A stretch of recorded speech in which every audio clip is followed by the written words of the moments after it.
नमस्कार मंडळी. ठरलं तर मग मालिकेतील ज्येष्ठ अभिनेत्री ज्योती चांदेकर यांचं काही दिवसापूर्वी निधन झालं. त्यामुळे अनेकांना दुःख झालं. ज्योती चांदेकर यांनी ठरलं तर मग मालिकेत साकारलेली पूर्णाजीची भूमिका चांगलीच गाजली. ज्योती यांच्या निधनामुळे मालिकेतील अनेक चाहते त्यांना मिस करत आहेत. ज्योती यांच्या निधनानंतर ठरलं तर मग मालिकेत पूर्णाजीची भूमिका कोण साकारणार याकडे सर्वांचं लक्ष लागलं होतं. अखेर याचा खुलासा झाला आहे. पूर्णाजीच्या भूमिकेसाठी मराठी मनोरंजन विश्वातील ज्येष्ठ अभिनेत्रीची वर्णी लागली आहे. ही अभिनेत्री साकारणार आहे पूर्णाजीची भूमिका. ठरलं तर मग मालिकेत आता पूर्णाजीच्या भूमिकेत ज्येष्ठ अभिनेत्री स्वाती चिटणीस पाहायला मिळणार आहे.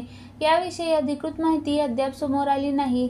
स्वाती चिटणीस यांनी अलीकडे स्टार प्रवाहावरील तू ही रे माझं मितवा मालिकेतून एक्झिट घेतली होती. ही मालिका सोडल्यानंतर स्वाती या ठरलं तर मग मालिकेत पूर्णाजीच्या भूमिकेत दिसणार असल्याची शक्यता आहे. त्यामुळे चाहत्यांची उत्सुकता शिगेला गेली आहे. याविषयी पहिला प्रोमो किंवा स्टार प्रवाहाकडून अधिकृत घोषणा कधी होणार याची प्रेक्षक आतुरतेने वाट पाहत आहेत. तू ही रे माझा मितवा ही स्टार प्रवाह वाहिनीवरील लोकप्रिय मालिका. मालिकेतील अर्णव ईश्वरीच्या जोडीला प्रेक्षक भरभरून प्रेम देत आहे. अभिनेता अभिजित आमकर, शर्वरी जोग यांची मालिकेत मुख्य भूमिका आहे. याशिवाय रुपल, सुरभी, मधुरा, आशुतोष आणि स्वाती चिटणीस या कलाकारांच्या देखील भूमिका आहेत. त्यात मालिकेत अभिनेत्री स्वाती चिटणीस यांनी अर्णवच्या आजीची भूमिका साकारली होती.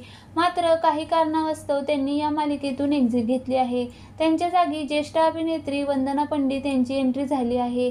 दरम्यान स्वाती यांना ठरलं तर मग मालिकेत पाहण्यास सर्वांना उत्सुकता आहे.